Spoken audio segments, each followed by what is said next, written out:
Greetings, gamers, and welcome back for another episode of the G3 podcast. I don't know why I just did the Joker. I decided to do the Joker. Anyways, welcome, ladies and gentlemen, to our first live episode here on G3 podcast, the Halloween episode, although not all of us got the memo, but that's okay, because we're going to press on.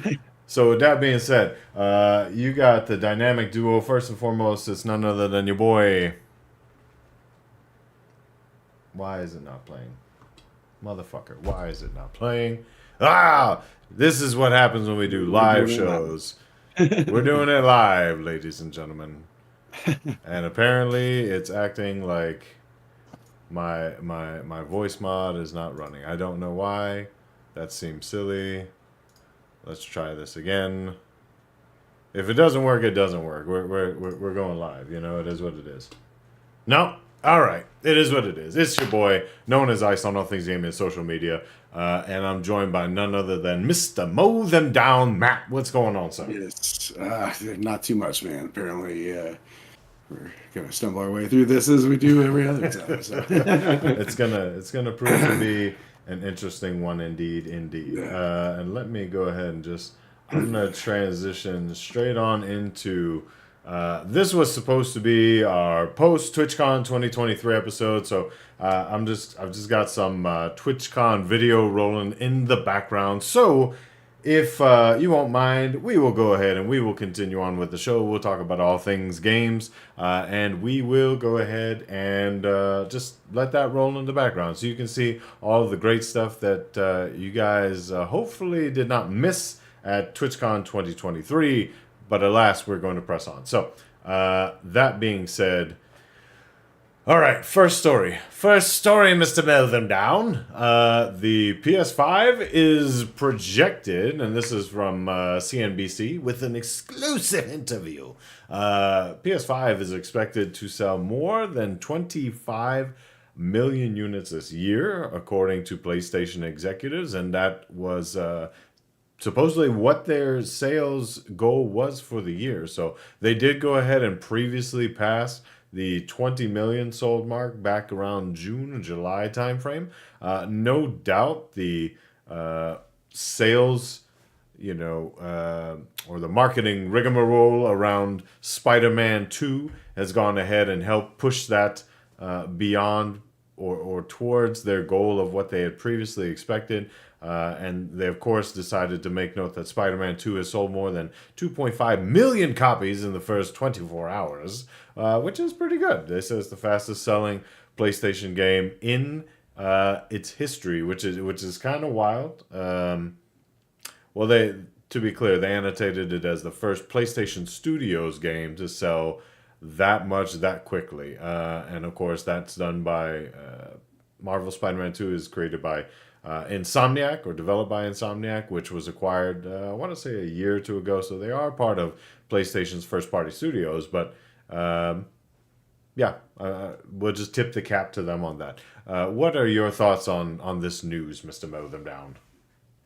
Well, I mean, I'd say that's a pretty impressive figure, especially, I guess, with still apparently supply chain issues and everything affecting sales. So, oh, good for them.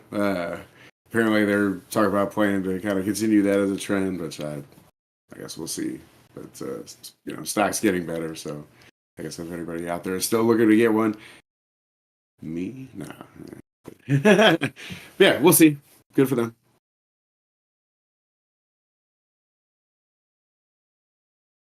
I lose you.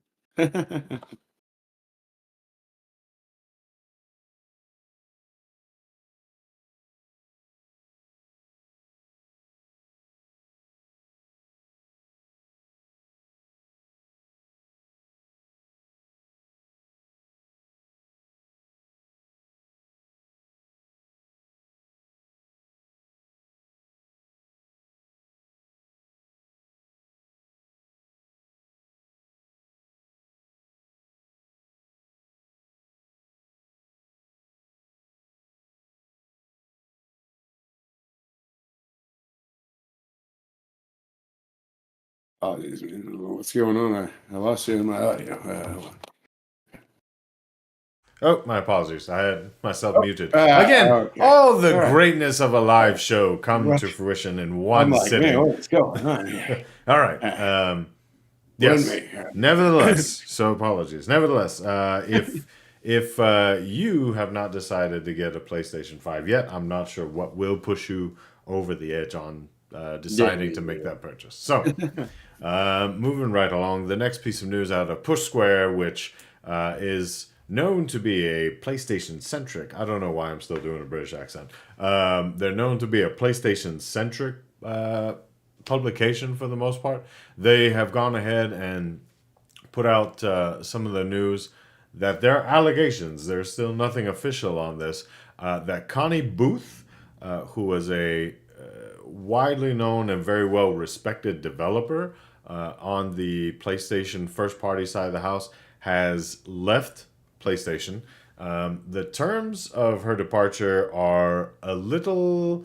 There's left to be known there. There's a little confusion as to what went ahead and brought about that departure, but it is unfortunate for Sony because Connie Booth was a banger, man. She went ahead and she was on top of a lot of first party studios back in the day. Some of them, namely Crash Bandicoot, Spyro the Dragon, the Uncharted series. She was in there for God of War. She's been with PlayStation since '89, I believe, was her initial time in seat there. So she's been around for quite some time in the PlayStation sphere. She was also an Academy of Interactive Arts and Sciences Hall of Fame award recipient. So she is no slouch when it comes to game development. It's very unfortunate for her that she has, again, allegedly left PlayStation. I say allegedly because we're getting a lot of our information kind of secondhand in this one. But if she has, in fact, departed PlayStation Studios, that is a huge loss for them.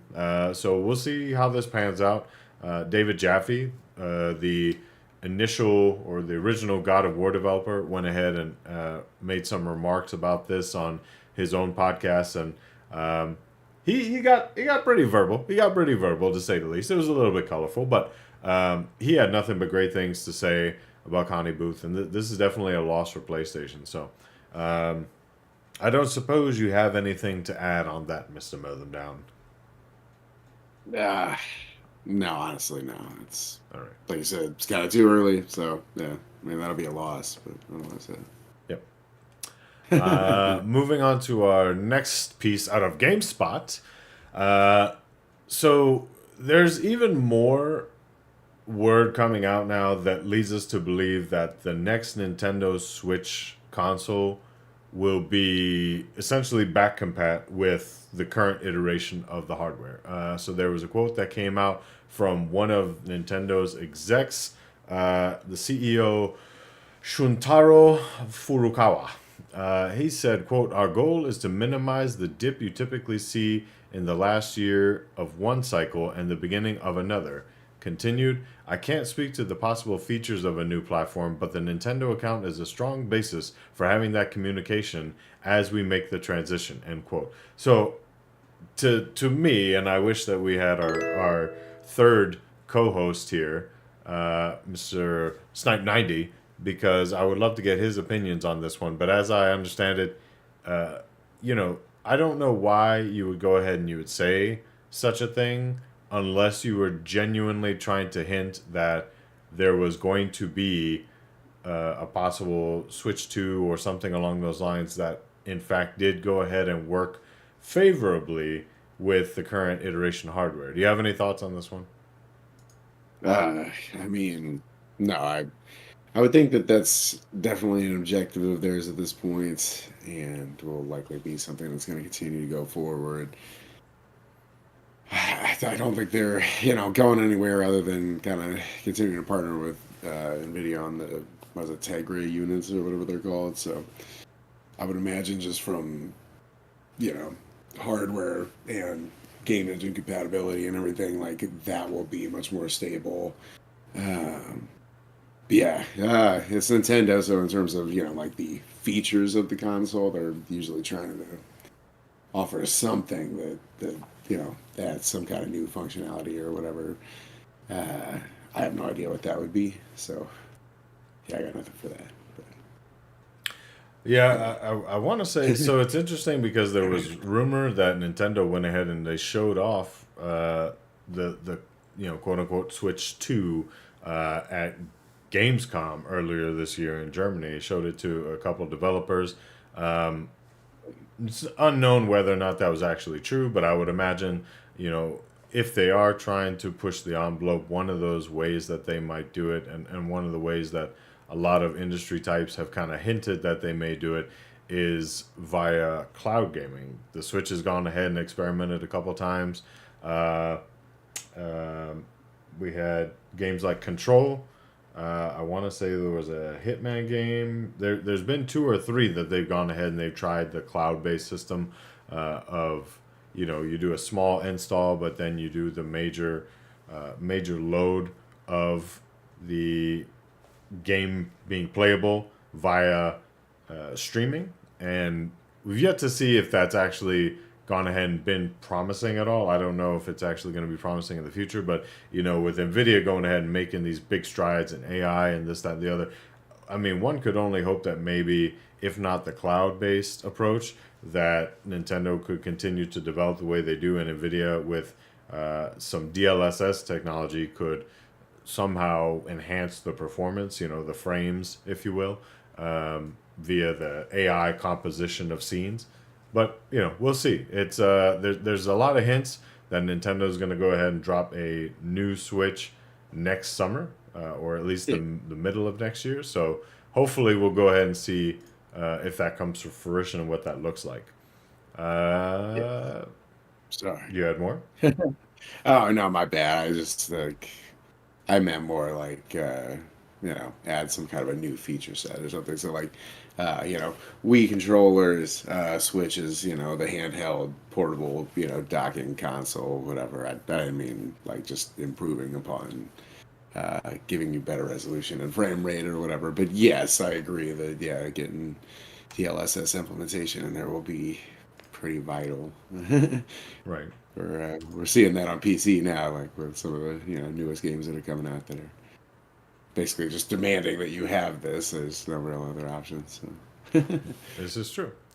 Yep. So we got another piece here, another piece to talk about out of Dual Shockers. Again, this is kind of a known quantity when it comes to the PlayStation space. So they went ahead and identified. This is more of an opinion piece and not one that I diverge away from. I actually co-sign on this one, saying PlayStation could really use a gamer CEO like Phil Spencer. That's at least the title of the article, and you can imagine, kind of the points that they made there. They're looking for somebody, or they're advocating that PlayStation needs somebody that is more for the gamer. They're actually a gamer rather than a corporate entity. They're forward facing and can get out there and talk to the people. And I think anybody can undoubtedly say whether or not you agree with some of the business decisions that Microsoft and Xbox have made as of late, that Phil Spencer has been a pivotal figure when it comes to Xbox and rejuvenating that platform. So, would you agree or disagree with this, Matt, as we get ready to say goodbye to Jim Ryan come March of next year? Do you think that PlayStation could use a gamer friendly face like Phil Spencer on their side? I mean, maybe tying into other figures aside or whatever. Yes, I mean having a gamer CEO or whatever is, at least in my mind, got to be preferable. Similarly with I guess every other industry or whatever. Like if you're involved in a company that's delivering product or service to a consumer, client, customer, whatever. Yes, it's probably better for the end product, end result. In most cases, as a generality, whatever, that you have some idea of what it is that you're actually dealing with. I think. It's my theory. Sticking Okay. to Okay. it. Uh, did In you have terms of more? like a friendly face, I don't know. The friendly face thing is whatever. I mean, if you just know how to make something sound good, and play the con game, that's whatever. But if it's more something like, no, like I actually play these things and I enjoy these, I have a passion for this too. I want to see, high quality stuff come out that's not going to be a live service gimmick to milk you for all your money. Because that is not what I, as a gamer, want gaming experience. But something tells me we're not going to get that. I don't know. We'll see. I mean, especially when it comes to PlayStation, you never know.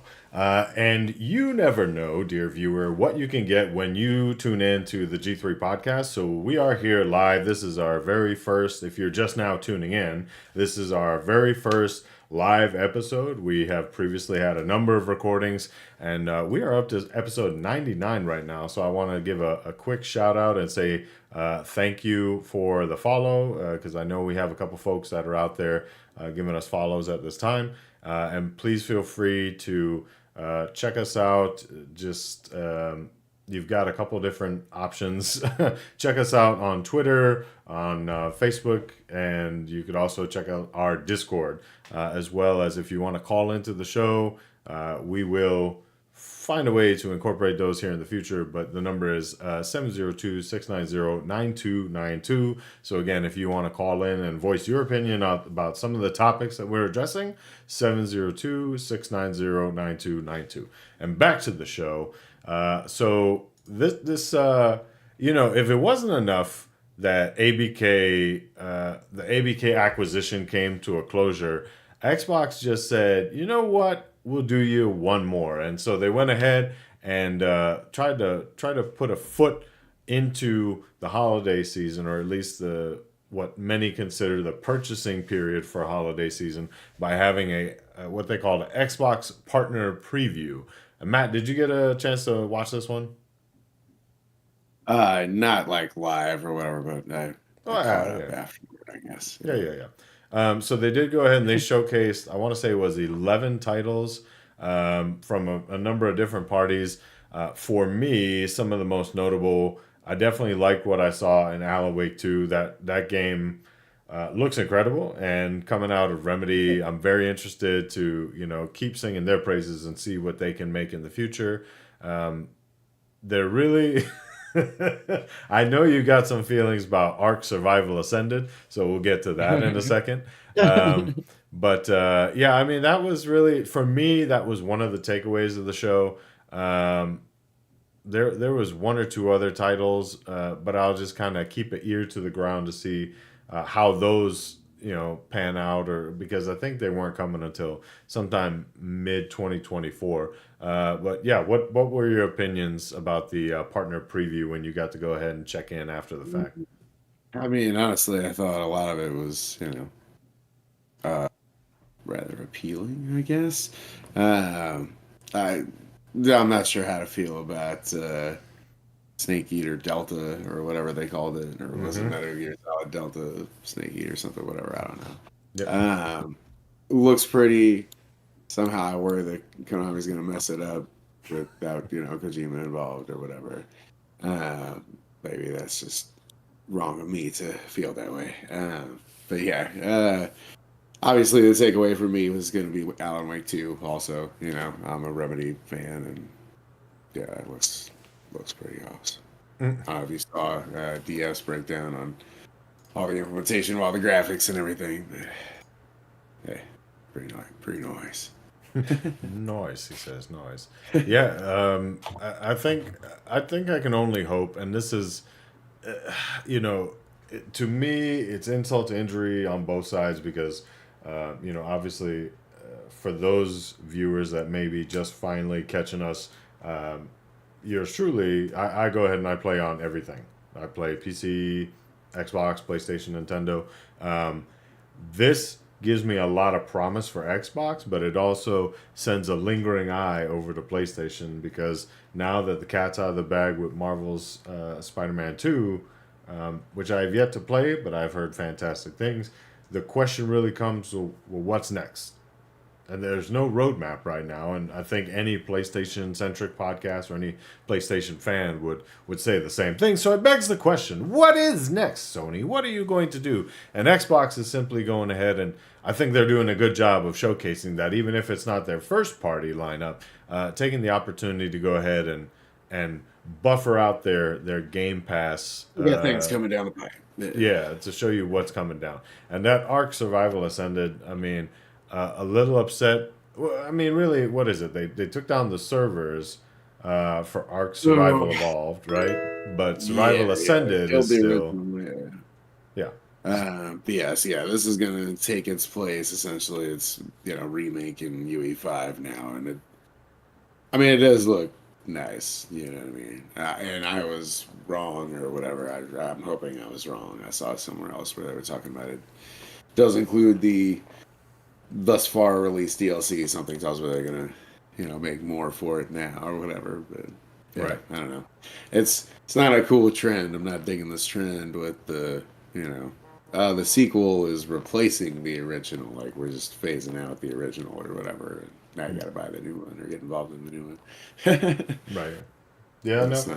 not cool. And hopefully that's not the case. We're kind of like hardware, as soon as the next improved thing comes along, they go ahead and they trash the old. Now, I wasn't a big fan, if you will, of playing Ark online because I think we saw that community get pretty toxic pretty quickly. I think we know some people personally who contributed to that as well.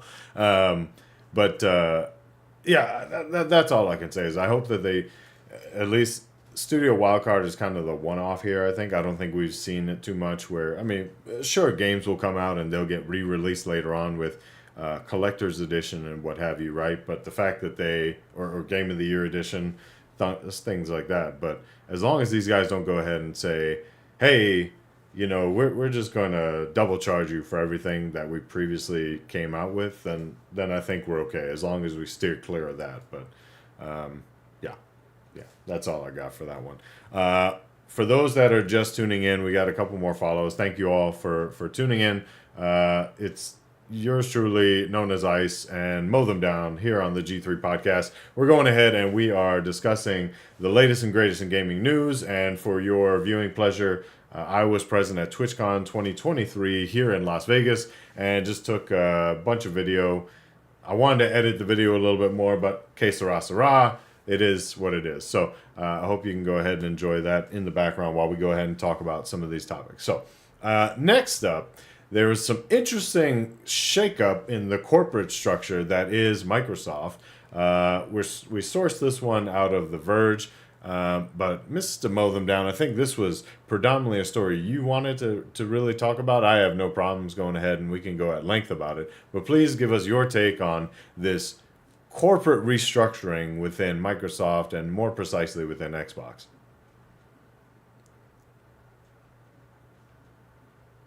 I think you're muted, brother.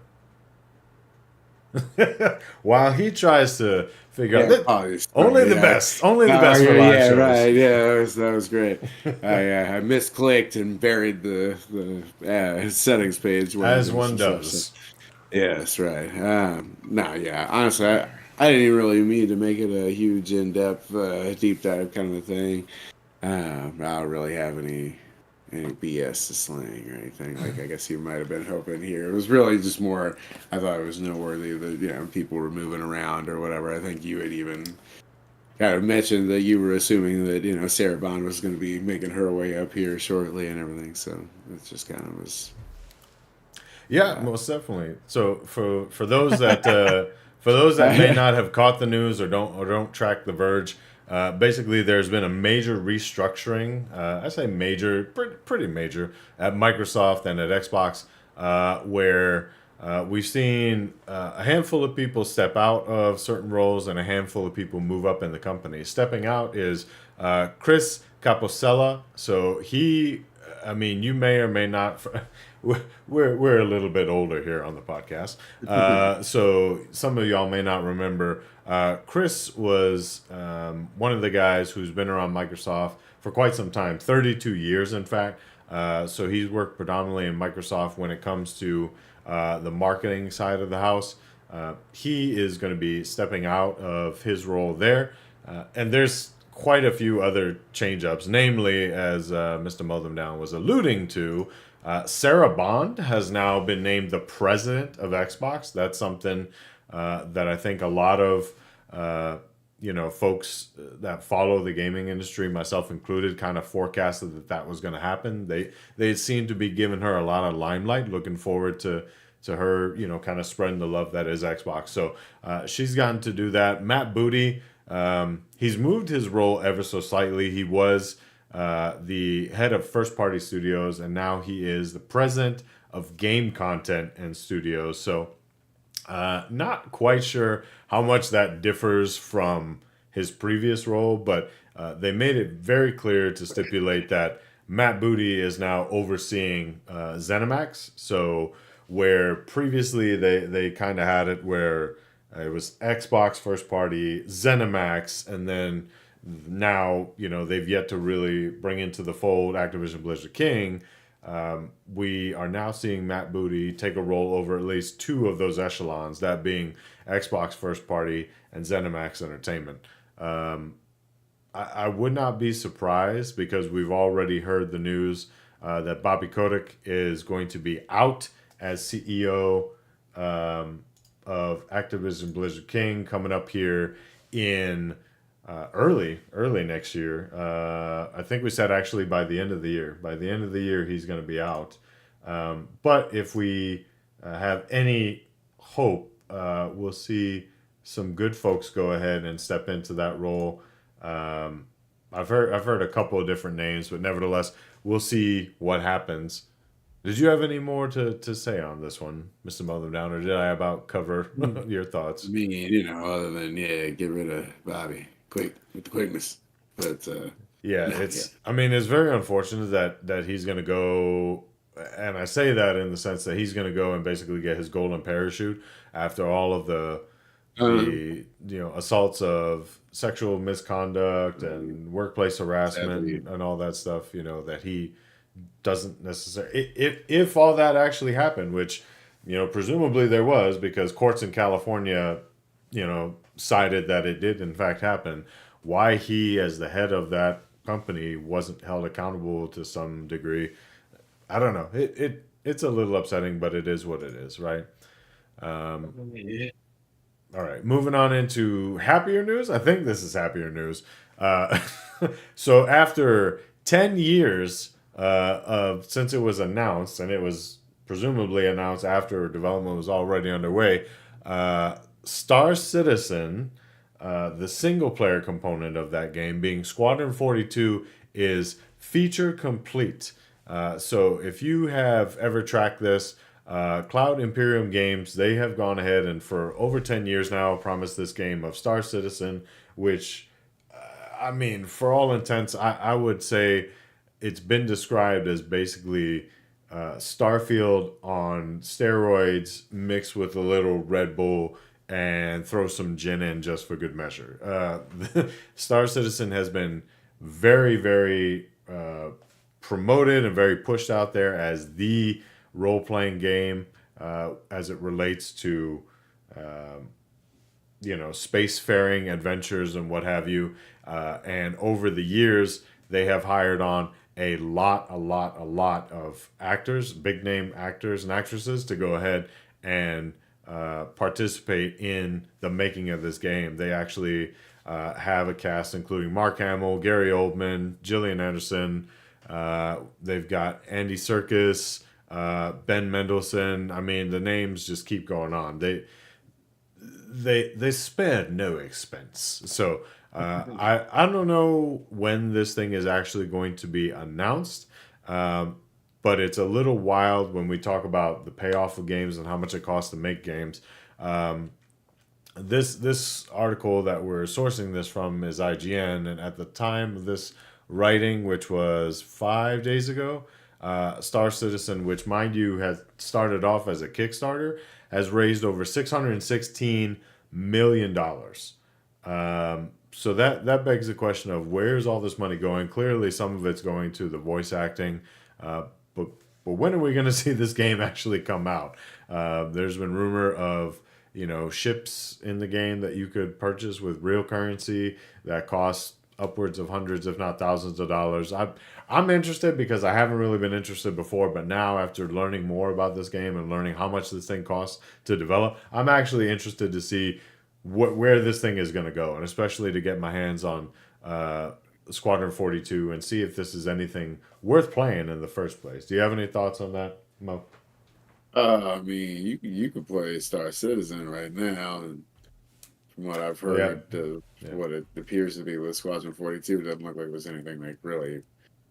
It's just a narrative campaign to play through. So I mean, in terms of all the gameplay, you could go do all that right now. But yeah, I mean, it's look up some videos on YouTube or Twitch, and I don't know, but it looks like it's kind of an incredible thing. I mean, yeah, it's taken a long time to come together, but they are devising something that is pretty impressive. When you're looking at the technology and what they're delivering upon. I mean, it really is more like the experience you were hoping to achieve with Starfield or whatever, where it's the No Man's Sky thing, to fly anywhere, go anywhere.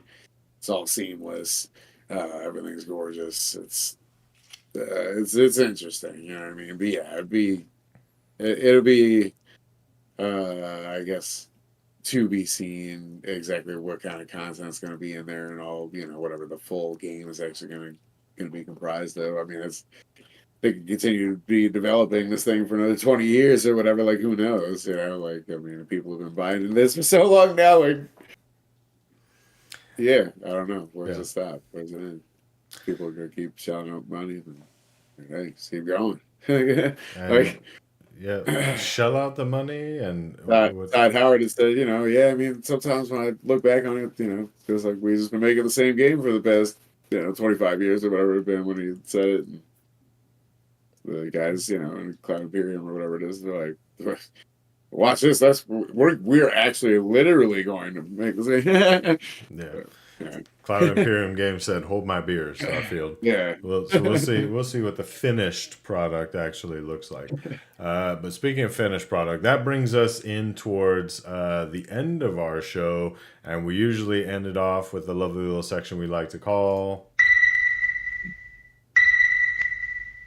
Release Radar. So here we go ahead and we cover, I mean, for our regular listeners, they know fully well, we cover some of the latest, greatest games that have just come out and will be coming out here in the near future on all the platforms. And this list we have sourced from Game Informer. So let's see, where do we start? Where do we start? Where do we start? Let's go with, I mean, we didn't cover anything last week because of TwitchCon, but let's just say from this past week, what did we have?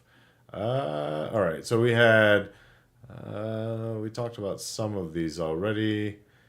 City Skylines 2 on PC, October 24th. Just Dance 2024 on PS5, Xbox Series consoles, and Switch, October 24th.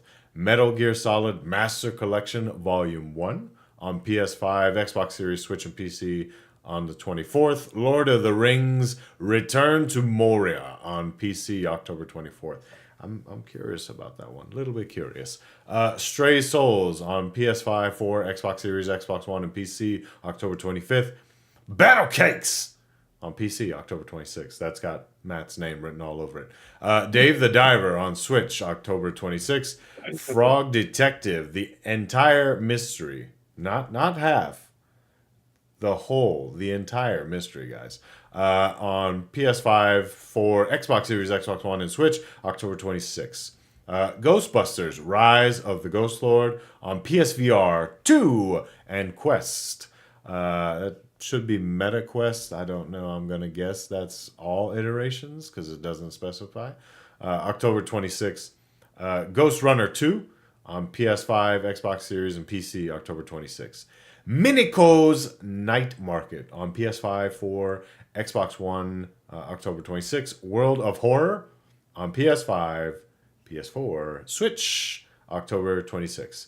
Alan Wake 2 came out yesterday on PS5, Xbox Series consoles, and PC. EA Sports UFC 5 is coming out, or it did come out yesterday on PS5, Xbox Series consoles.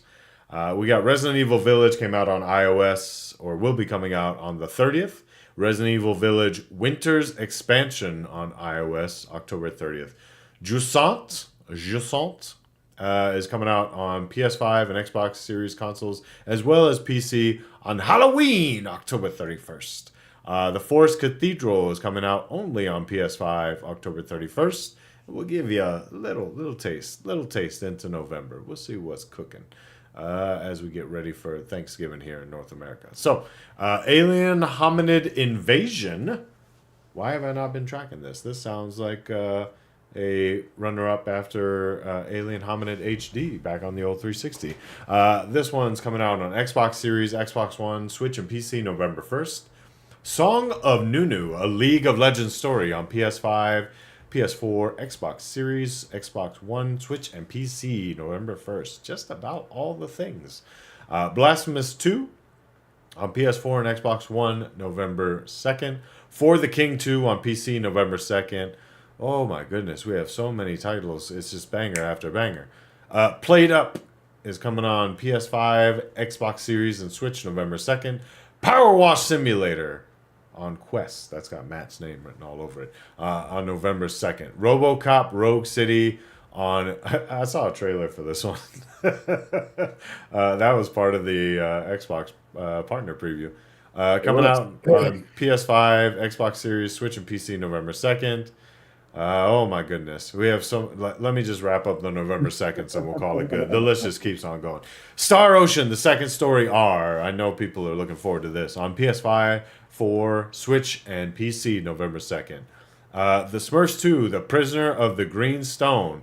That's got Mr. Snipe 90's name all over it. On PS5, 4, Xbox Series, Xbox One, and Switch and PC. And the Talos Principle 2, PlayStation 5, Xbox Series, and PC November 2nd.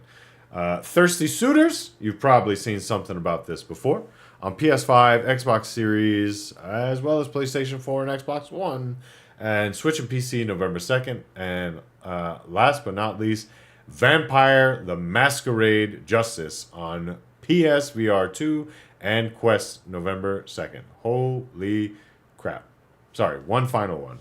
WarioWare Move It on Switch November 3rd. So if you like them WarioWare games, it's right there for you. Come get it. So, that was a crap long list. Apologies that it took as long as it did. Mr. Mow Them Down, what are you looking forward to playing off that? Releasing on November 30th. No, I'm just kidding. I mean, that was quite the list there. Honestly, that was almost too much. Yeah, I don't even know like how many. Right? Yeah, I mean, the MGS collection I hear is just the games again. I've got them, so whatever. I don't have the original. They're the first, or I don't know. Maybe something to check out. Alan Wake 2, I will definitely get around to at some point. The Ghost Runner original one, I still need to get back to trying out or whatever. But the original looked cool, so I imagine the sequel would probably be fine. Beyond that, Alien Hominid Invasion, like if that is what that is, I made it to that to look at that, then yeah, we definitely gonna check that out. Otherwise, yeah, honestly, the Rogue City RoboCap thing looked pretty cool. I was watching somebody play a demo of that, and it looked like it would be some stupid fun. I would probably wait for a sale on that, people. I'm sorry. But it's don't tell the people what they want to play, Mr. Mow Them Down. Yeah. My bad. And then Talos Principle 2, for sure. So, yeah, actually, pretty big list there. Checks. All right. Woo. Yeah, as for yourself, or myself rather, that was in fact quite the long list. I'm trying to think about... There's no other people than me. There's no people than me. They can't see me. I can't see them. Little red versus blue flashback for folks there. Jusant. I'm looking forward to playing that. I saw that at the Xbox Summer Showcase, the artist formerly known as E3. I thought that looked pretty good. I don't know if I'll get into the Star Ocean thing. I mean, honestly, at this point, this past week was a pure indication of why I am relying so much on the subscription platforms, and we'll talk about that, I guess, in a second with what we've been playing. Um, but there's a couple in there, to say the least. There's a couple. So that being said, Motorsport and Starfield. yeah, Mr. Mow Them Down. What you Huh? been doing? What you been playing? Where can the people find you? I I mean, love I this part. guess, yeah, I guess find me here, yo. No, Like, subscribe, share with a friend. that's right. Haven't really gotten to that yet, but I don't know. We'll see. We're gonna start figuring that out.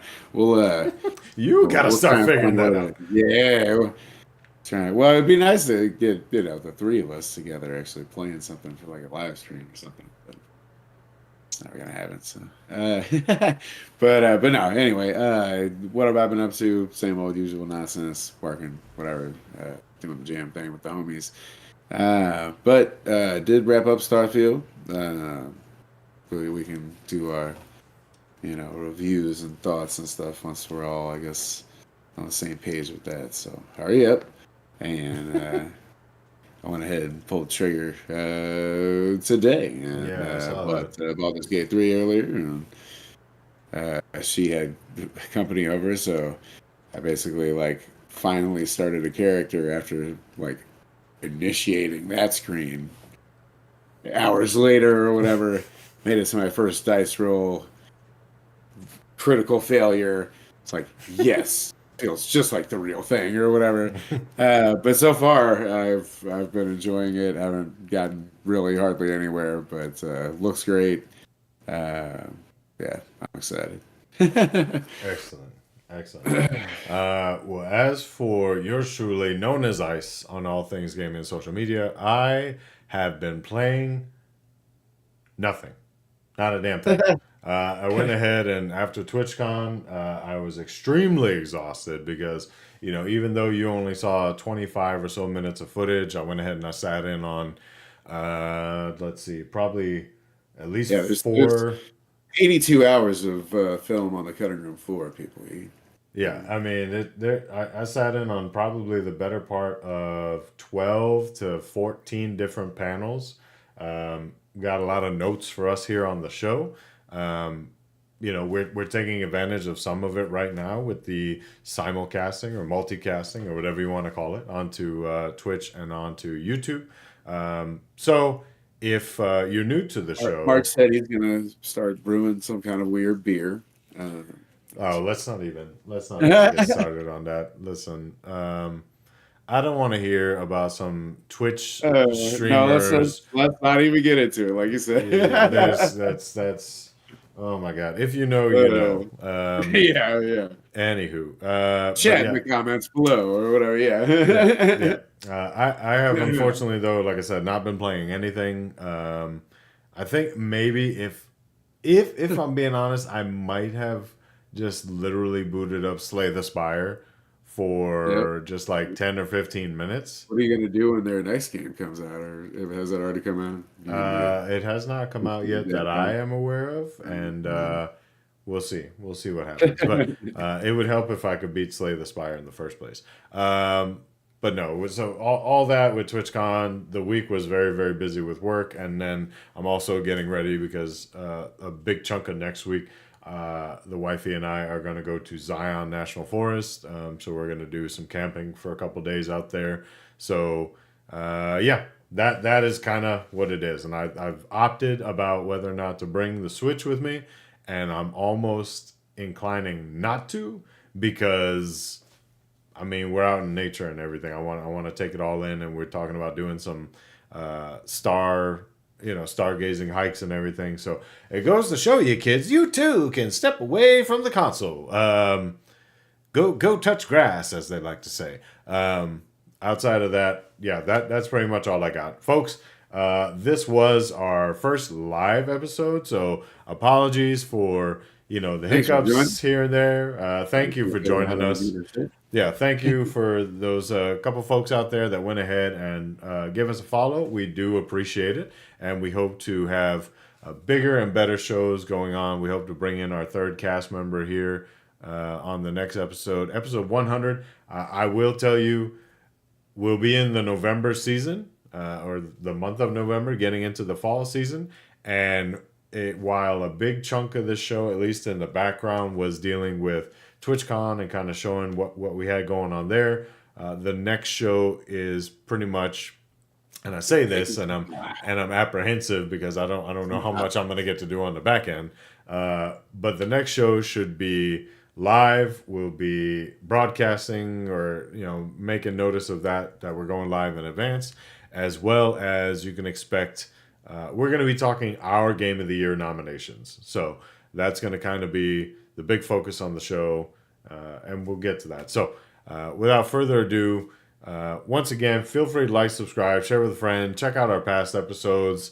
If you find us on the webs, then you can see all of the places where we can be found, and to include our link tree that's got all of our stuff. Just look up Gaming's Greatest Generation and you'll find us. You can also call 702-690-9292. And you can phone in and we will try to get your recording onto the show. Feel free to, pitch in and give us your thoughts on what's going on with the latest and greatest in gaming news. And with that, just remember, folks, our usual sign off. Gaming's Greatest Generation is the one you guys are a part of. Much love. Thank you.